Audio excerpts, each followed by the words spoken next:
be extremely honest with yourself, surround yourself with honest people, and do it with extraordinary levels of authenticity. Welcome to Honest Ecommerce, a podcast dedicated to cutting through the BS and finding actionable advice for online store owners. I'm your host, Chase Clymer, and I believe running a direct-to-consumer brand does not have to be complicated or a guessing game. On this podcast, we interview founders and experts who are putting in the work and creating real results. I also share my own insights from running our top Shopify consultancy, Electric Eye. We cut the fluff in favor of facts to help you grow your e-commerce business. Let's get on with the show. Hey everybody, welcome back to another episode of Honest Ecommerce. I'm your host, Chase Clymer. Today, I'm welcoming to the show Mike Pilkington. He's the former CEO of Death Wish Coffee and is currently a co-founder at Key Sparkling Water. Mike, welcome to the show. Thanks for having me, Chase. Excited to be here. Oh, I'm very excited. You and I have chatted about so many fun things in the pre-interview and just now before this, so I'm really excited to get into this conversation. So quickly, Key Sparkling Water is your new adventure. Can you talk to me about the products that you guys are bringing to market and what you guys are up to there? Yeah, so Key Sparkling Water was born out of this thought that, you have this $30 billion industry out there that still has problems that need to be solved. And as we know, every product exists to solve problems. And I think about Key Sparkling Water as an opportunity for me to kind of come full circle in my career, whereas I feel like I was an early adopter to the sparkling water market. I learned a ton through my time with Death Wish Coffee and understanding the consumer, understanding branding, and understanding really how to go to market. And I think we'll talk a little bit about some of that later on. But really, we found some problems that this sparkling water market has that we feel like we're uniquely positioned to solve. There's really four of them in our estimation. One, that really people are looking for healthier alternatives right now to sugary sodas and to alcohol. So the market for that is huge right now. And people, what we're finding, they're kind of sick of the same old options out there. So the opportunity for insurgent brands that are speaking kind of that language right now, I think is huge. The natural flavor aspect of what people put in sparkling water bothers us. When we do presentation decks to retailers, we specifically say, WTF are natural flavors. And we think that we have an opportunity to give a consumer a label that they don't have to search to understand what's in it. The other thing is that I quit drinking a couple years ago. And what I found is I still love college football and I need something that I can drink all day. I think the craft beer industry calls it sessionable. And frankly, there's not any sessionable sparkling waters out there because as we like to think about it, heavy bubbles lead to bloat. And then finally, I was standing in the sparkling water aisle 2 years ago and I realized that, oh my gosh, there are so many choices out there, but there's not a lot of options. Everything looks exactly the same with the exception of a few outliers. It's got the same voice. It's got the same tone. It's got the same messaging, just packaged up slightly different. And we feel like we're uniquely positioned to enter this, what people call crowded space and disrupt. Absolutely, Mike. And you definitely speak with such a conviction and understanding that I can only say is from your history of building one of the more notable brands that we've had on the podcast. So how long have you been doing Key Sparkling Water and what was the overlap, I guess, or lack of between leaving Death Wish and kind of starting Key? So the concept for Key was born within a month after me starting Death Wish. It was one of those things that I always kind of had at my long-term radar. And I think it all came to a point where it was the perfect time to start this. So it was about a month after, and we started incubating this brand. And from really September, October of 2022, we were able to launch on D2C in May of 23. So our vision was clear. We had not only of the brand and who we wanted to be, even though we're working really hard on refining the voice and tone, but we also had a line of sight on how we wanted to go to market and be a true digitally native, though omni-channel brand, because we understand that for this type of product to scale, it's going to have to be largely through retail. But so there was about a month, and we just ran hard, man. We ran hard. So let's just take it back a little bit in time. Sure. Your previous position as the CEO of Death Wish Coffee. How did you meet Mike Brown over there, and what were you hired to do? Yeah, Mike Brown, fantastic, man. I really appreciate him, and I've learned a ton from him, and I continue to learn from him. But I was, prior to Death Wish Coffee, I was running food service distribution facilities, and specifically one here in upstate New York. And Mike and his team had come in to talk about the possibility of food service distribution for his cold brew product. And it was pretty clear that they weren't ready for it yet for various reasons. But we had a really solid meeting. And, a couple months after, Mike reached out to me and said, "Hey, do you remember me?" Of course I remember you, right? And, we started talking from there. And then for the next year, we, met late at night because this is a relatively small community, in bars, restaurants, and just kind of talked about what our vision should be for Death Wish Coffee. And really my main responsibility was to come in and say, okay, I had responsibility managing tight P&Ls. I had I've scaled organizations before, and this was an opportunity for us to take this rocket ship, really add fuel to it and scale it. So, I was brought there to scale it from not only, everything from the people aspect to the systems and everything in between, and create a really good story of exponential growth that would be attractive to people outside and inside the organization. Absolutely. I think it's a very unique opportunity for me to ask you a question I don't think I'll be able to ask much on this show. And it's, as a founder, there's always, like this pride, and it's your baby. And like, how should you understand that maybe it's the right time to hire a CEO? Like, did Mike share with you like why he knew he needed you to do this and he couldn't do it himself? Absolutely. I think Mike Brown has many strengths, but I think the one that I would put at the top is he has an extraordinary level of self-awareness. And when you have high self-awareness without an extraordinary ego, it allows you to make decisions that are really good for the incubation of your brand. And he realized that, he is a brand expert. He is an e-commerce expert. He is a visionary. But what he has opportunity to grow on in terms of his skill set is how to bring people together collectively to get them chasing one goal, right? And how do we take people from diverse backgrounds, different ways of thought, and have them feel like this project that they're on is bigger than theirs, and be able to do that through various stages of growth. Because as you know, like as you grow, the business feels different, but there are certain fundamental things I don't think have to feel different if your leadership is strong. And I think Mike recognized that he had carried the ball a long, long way. And it was time for him to hand it off to somebody else that had a different skill set than his. That's amazing. So if I was a entrepreneur out there listening and I've got some success under my belt, what would you say should I be looking at either within my business or in my kind of skill set to maybe it's like, hey, maybe you should hire out some more of these C-level positions? So I don't even know if it's C-level positions, but when I think about it, I think you have to be very honest with yourself about what you brought to the table and what got you here, because what gets you here is not necessarily going to get you there. And I think that's important to understand. Surrounding yourself with really sharp people that are yes men. And I think Mike did a great job of that. And I think he would tell you, if he was speaking to you today, that his team was pushing him as much as he was to find somebody that had the ability to take the business to the next level. So, surround yourself with people that are going to tell you the right answers, not the comfortable answer. I think that's important. And I think secondly is I don't love buzzwords, but I think sometimes they're really impactful. And I think the word authenticity to me is huge. So if you have the ability to be authentic to yourself, understand who you are, what you bring to the table, what you have the ability to learn, or I think more importantly, what is more costly for you to learn than it is to outsource. Because what I found is a lot of these entrepreneurs, they can do it, right? They have the ability to do it. A great example with our business, we just hired an outside agency to manage our Amazon.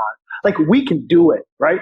But we can't do it like Rico can, right? So it's like just that level of self-awareness to be able to be authentic to yourself. And then really, I think that word authenticity goes to the next level on how we start to scale and surround ourselves, whether it be, and the reason I hesitated, because I don't think it's just that C-suite. Like, when do you need to bring in people that are functional experts on the day-to-day blocking and tackling that force multiply the efforts of the team on a whole nother level? So I think really asking yourself, like, am I being honest? Am I surrounded by the right people? Do I have the ability to digest information that I don't love? And then more importantly, do I have the ability to understand what direction that points me in? And I know that that's a lot of words, just to really say, be extremely honest with yourself, surround yourself with honest people, and do it with extraordinary levels of authenticity. I love it, Mike. So let's go back to kind of your position at Death Wish. Is there any kind of major kind of projects that you helped lead the team on that you feel pretty proud about that you'd want to share? Oh, boy. Yeah, there's quite a few. I think what I'm most proud about though is I'm going to go back to the word authenticity, and I'm going to, so the scaling aspect is from a people perspective. I think we did a really good job scaling humans. Like when I was there, I was employee number 30.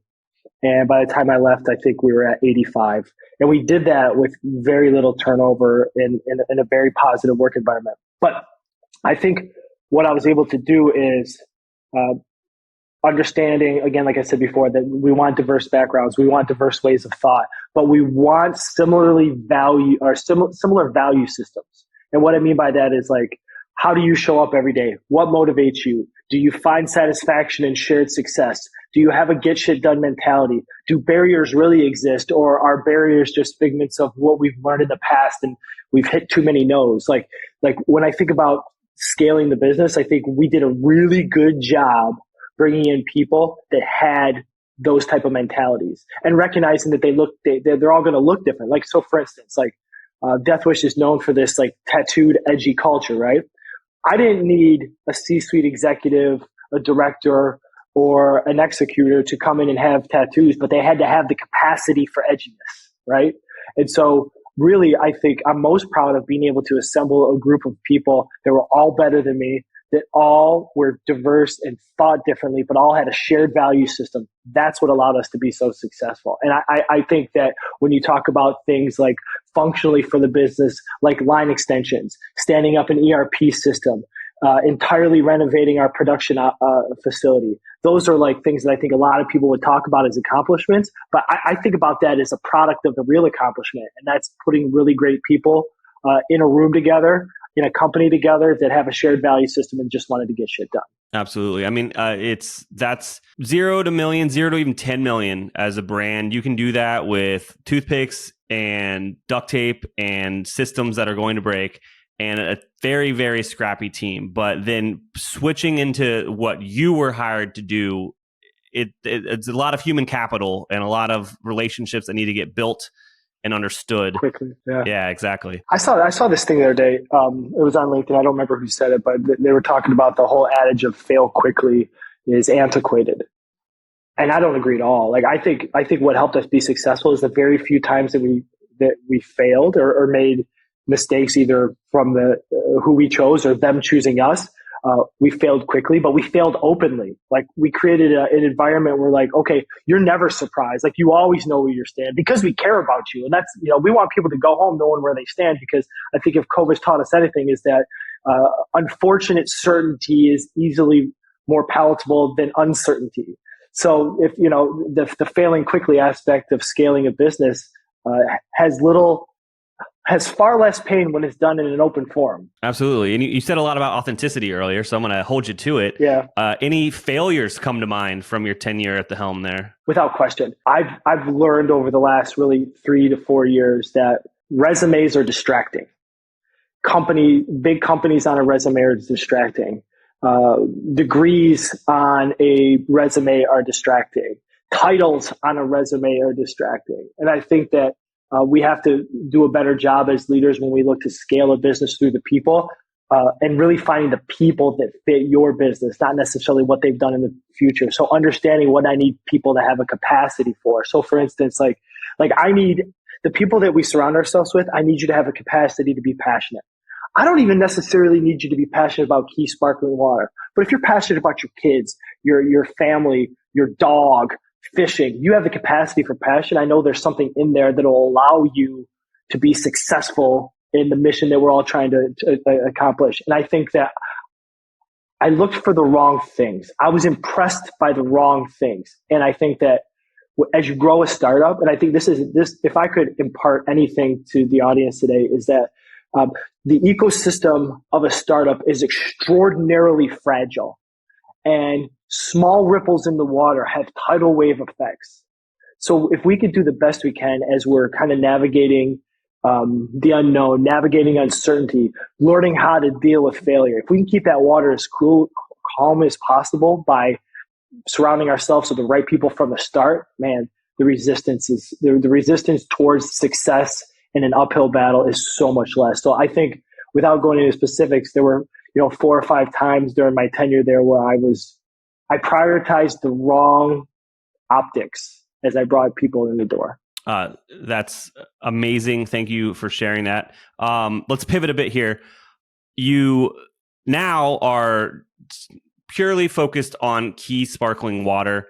What is kind of the different hats that you're wearing here at an early stage startup versus, what you were doing at Death Wish Coffee? It's obviously still running the show, but it's different priorities, I'd assume. Oh yeah. So I've learned to write a little bit of code. I've buttoned up my legal chops, interacting in the depths of supply chain. I'm taking direct meetings with retailers. So, really, I think the interesting part is that because of my last experience, I learned so much from each of these individual people. Like, we brought in true professionals. They were experts. And you don't realize that when you're surrounded by people that are truly great at what they do, the learning by osmosis that happens. So like, I'm finding myself in situations right now, frankly, that I've never been in, that I have this eerie sense of confidence because I saw that person do it before. And I've been in the room where that's happened. So really, my focus really is on customer and consumer facing activities. And that's my role. And my other two partners are focused on other parts of the business. Hey there, merchant. Are you tired of trying to navigate the wild world of e-commerce on your own? Are you looking for a partner to help you achieve your goals? Look no further than the Shopify Plus agency, Electric Eye. Our team has a proven track record of helping our clients make millions with strategic design and development. Whether you're migrating from a legacy platform to Shopify, designing a new theme for your store, or just looking to optimize what you already have, Electric Eye is the perfect partner for you. Electric Eye are true Shopify experts. Not only is our Shopify knowledge unparalleled, but we have partnerships with all the best tech in the Shopify ecosystem. And don't worry, we're easy to get a hold of. Our clients rave about our fast communication. So here's the deal. If you're an e-commerce business doing over $1 million a year, you can receive a complimentary Shopify diagnostic from our team of experts. That's free, personalized, strategic recommendations to improve your store and grow your business. To get started, head on over to electriceye.io/connect to schedule an intro call with one of our experts. That's electriceye.io/connect. Are you tired of your cash flow being tied up in inventory that takes ages to arrive from China? How many times have you missed out on potential sales during peak season due to inventory delays? Well, here's some news that might just change the game for you. Imagine increasing your lead time by 10x without ordering inventory in advance, reducing your inventory risk by over 66%, and enjoying 3 times better cash flow. Sounds too good to be true, doesn't it? Well, with Portless, this dream can become a reality. In the unpredictable world of inventory projections and holiday rushes, Portless is your reliable partner. They ship your products directly from China to your customers, keeping you stocked without the burden of additional storage fees. Say goodbye to the hassle of ordering inventory in advance. With Portless, you have access to factory MOQs and can replenish fast-moving products in just 3 to 5 days. Capitalize on demand, eliminate wastage, and get your precious inventory ready for sale within 2 to 4 days of manufacturing. No more waiting 45 to 60 days for cargo ship arrivals. Shipping to over 55 countries from their fulfillment center in China, Portless ensures your customers enjoy a seamless domestic experience with 6-day shipping and last-mile tracking from trusted carriers like USPS, Royal Mail, and Canada Post. The best part? It's cost-effective. Portless helps you improve your gross margins by up to 40% thanks to Section 321, eliminating fees and costs associated with traditional fulfillment options. Not only that, Portless ensures your products reach your customers on time while retaining the full domestic experience. Your customers can conveniently track their orders, and you get to keep the custom packaging they love. If you sign up before March 30th and mention this podcast, Honest E-Commerce, you'll get 20 cents off your pick and pack fees for every order for the first 3 months. That means if you're doing 10,000 orders a month, that's $2,000 a month in total savings, $6,000 for your first 3 months. But remember, you have to contact Portless before March 30th to get this deal. Ready to revolutionize your inventory and fulfillment process? Visit portless.com today and let them help you with your inventory and fulfillment needs. Hey everybody, today's podcast is brought to you by Intelligems, the ultimate profit optimization tool for Shopify merchants. I'm telling you this, obviously you know I own an agency. We use Intelligems when we're running split testing and CRO stuff for all of our clients. Are you looking to maximize your profits? Intelligems offers data-driven solutions to optimize your content, prices, discounts, and shipping rates. Join over 500 happy clients who have seen significant improvements. With Intelligems, you gain control over your e-commerce economics, boosting your profit per visitor by an astonishing 36%. But that's not all. Intelligems users report a 54.62 increase in revenue per visitor and a remarkable rise in conversion rates. How does Intelligems do it? Through a suite of tools that allows you to A/B test everything on your Shopify store, from landing pages to product prices and shipping rates. Imagine testing new layouts, offers, even a new Shopify theme with ease. We're testing a new landing page for our client on a new theme versus an old landing page on their old theme right now. Intelligems empowers you to find the perfect price point for your products and optimize your shipping strategy. But there's more. Boost your average order value with customized campaign offers and discover if your customers prefer free shipping or a lower list price. With over $100 million in incremental profit generated, they have over 1.5 billion transactions ran through their software. They have over 400 million shoppers that have gone through their test. Intelligems is not a tool, it's a game changer for your business. Are you ready to transform your Shopify store's profitability? Book a demo today at intelligems.io. Empower your brand to reach new heights. Again, that's intelligems.io. Intelligems, giving superpowers to your customer acquisition, retention, and overall profitability. For the listeners that are kind of unaware of Key Sparkling Water, where would you say you guys are at as far as a business goes? Are you into retail yet? Are you, primarily D2C? Are you looking at other marketplaces like Amazon? Like what's the mix? What's everything like? So I think D2C, Amazon, retail, I think they all exist for different reasons, but I think that they're all necessary for insurgent brands like we are trying to be successful and to be at scale. So our initial launch was for proof of concept on D2C. So you can find us at keysparklingwater.com, and that's kind of where we're working out the voice, the tone of the brand. And we've made some mistakes, and we've refined, and we're continuing that, refining process to really determine, how we want to show up. We launched on Amazon in July. We're finding success there. And like I said, we just hired Rico Retail Media to kind of pilot that ship for us.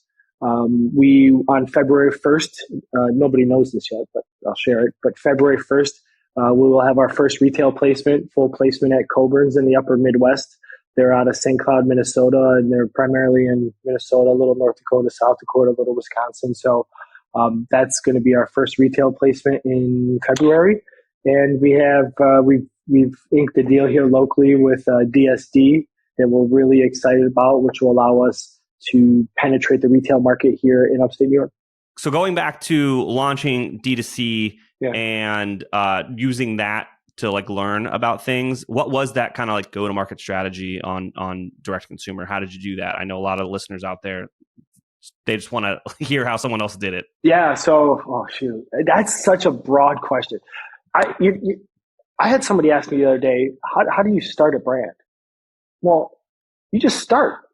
You literally just start. Sit down at your computer, Google something, and just start. So how our go-to-market strategy is, I think we were very, I was very fortunate to be in the belly of the beast of one of the most successful D2C, brands out there, right? So really what we did was we unwound that to its roots and then started building it back up, right? So we knew we wanted our partners to be. We knew that we were going with Shopify. We knew that we were going with Klaviyo. We knew that we were going with Recharge for subscriptions. So we knew we had certain partners that we wanted to start with because we're familiar with them. And then from there, it's been about continuously refining. And by the way, we are far from perfect. We're far from great, and we're far from where we want it to be. But I think from an MVP standpoint, we're there. If you were in the belly of our beast, no one would think that, I don't think anyway, maybe this is misplaced ego, but I think most people, if they looked at the brand, they looked at how we're nurturing the voice and the tone, wouldn't think that we're as young as we are as a brand, right? So really, I think to answer your question directly, how do you get started?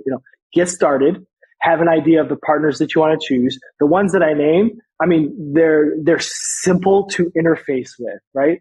I'm not a tech guy by trade, but gosh darn, they make me feel like it sometimes because of what I've been able to accomplish using their platform. So I think if starting with the base and just getting started and sit down and have a plan and work to execute that plan. I didn't say anything there, but it's the truth. And people want to articulate it, deeper than that. Just get started. Awesome. I love that. Just get started. I will, though, ask about the marketing of just getting started. How did you get eyes on this website that you stood up? So lead generation. So the first thing we did, we knew it wasn't going to be necessarily, nothing right now necessarily is about income for us. It's about generating interest, generating eyes, generating following, building that subscriber list, building our social following, right? So right from the bat, we went to an event in Lake George, New York called Americade, if anybody is in the motorcycle world. And we were able to get, 1,500 emails collected over 4 days to give us a really sharp base. And we did it through a lead gen of grip strength. We're targeting who our consumer is. We are in kind of like a masculine looking brand. So why not? What's your grip strength? Come on over here, give it a test. And we were able to create a personality from the brand through these interactions, which allowed us to begin building our marketable list of people that knew who we were. They could put a face with the email. It's a lot harder to unsubscribe from email when you know the face of who's going to see your unsubscription, right? So from the beginning, we were able to kind of front load an email list with 1,500 emails real quick from lead gen that we had a personal connection with. So for us, that was kind of how we got started. And we continuously have that mentality of showing up in person, generating a list that is meaningful. As we think about what makes brands successful, and I was fortunate to be part of a study over the last few years that looked at the core characteristics of insurgent brands. And that was defined by brands that are able to go into mature categories, disrupt, win, grow 10 times the category. And really it's about one of the key metrics of one of the key parts of the DNA of insurgent brands is that consumer connection. So us being able to create a consumer connection has been an extraordinary lead gen for us. And it really started priming the pump. And then one of the things that we found at Deathwish through extensive research was the number one way people heard about us was through referrals. And so our thought is that the more personal we can make a brand, which people otherwise feel is untouchable, it's going to spread. That was our strategy on how to get started with lead gen. And then we've had some success with earned media.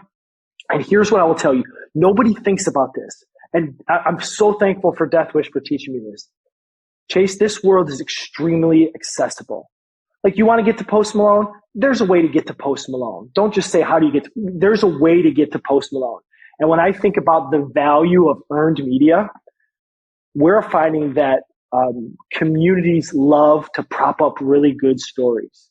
And for us, being here in upstate New York, whether it be the Times Union or the Albany Business Review that did pieces on us, it's not very hard to get people to want to talk about good stories in the community. And so that is another way that we put a lot of eyeballs on us really, really quick in a way that kind of enriches, everybody around us. People can feel good about a startup story in their backyard. That causes this emotional response locally for people to want to incubate and have ownership over the building of the brand. And I think a lot of insurgent brands think about, Deathwish, the Liquid Dust of the world. People love to be first on those bandwagons.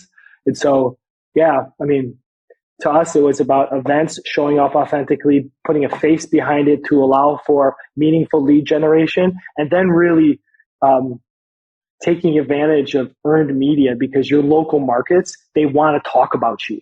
And when they talk about you, someone else is going to want to talk about you, and someone else is going to want to talk about you. So that's, again, get started. You're starting a brand, you're launching on D2C, call your local newspaper, call your local business review. They're looking for stories like you. That's amazing advice. And something that we actually did when we started the agency 8 years ago, we just reached out. It's not that hard. Yeah. And you can talk to anyone you want on the internet. Look at this. I'm interviewing Mike. I hit him up on LinkedIn. It's that easy. Yeah. Do you know what happened with that, by the way? Can I tell you a quick story? Sure. In the thought process that the whole world is accessible, the day before you reached out to me on LinkedIn, I reached out to Jamie, Joe Rogan's producer, on LinkedIn. And I said, hey, you don't know me, but save this because I'm going to be on your podcast someday. Then the next day, you reached out to me. And I'm like, all right, man, that's a great example of just putting your thoughts and ideas out into the world and see what comes back to you, you know? That's amazing. Mike, for those listening and they're curious to check out your new adventure with Key Sparkling Water, they want to give it a try, where should they go? What should they do? Check us out at keysparklingwater.com. And we are also on Amazon. So check us out. Tell your friends. You order from us, we'll send you a special note. So awesome. Mike, thank you so much for coming on the show today and sharing so much. Thanks, Chase. I appreciate you, man.